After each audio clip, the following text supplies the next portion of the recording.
بسم اللہ الرحمن الرحیم۔ معزز دوستو، اسٹرابری جو ایک قسم کا پھل ہے، اس کے متعلق بہت ساری باتیں گردش کر رہی ہیں کہ یہ جہنمی پھل ہے، جہنم کا پھل ہے۔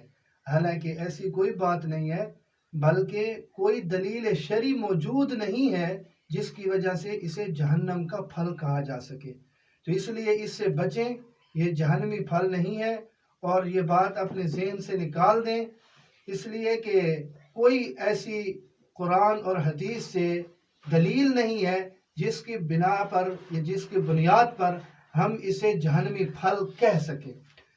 اور عربی میں اسے فراولہ کہتے ہیں، اور یہ جو جہنمیوں کا پھل ہے وہ زقوم ہے، اور زقوم اس سے بالکل مختلف چیز ہے، ذائقے بھی مختلف ہیں، رنگ بھی مختلف ہے۔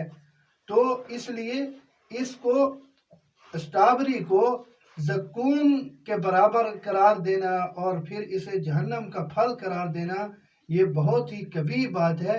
اس سے بچیں، بلکہ یہ قسم کا پھل ہے، اس کا کھانا بلا شبہ جائز اور حلال ہے۔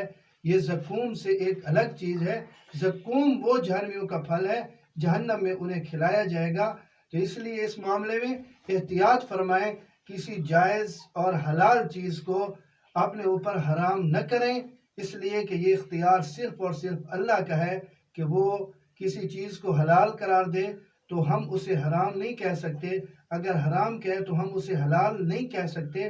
اللہ رب العزت نے جس چیز کو حلال کیا وہ حلال جانے، اور جس کو حرام کیا اس کو حرام جانے۔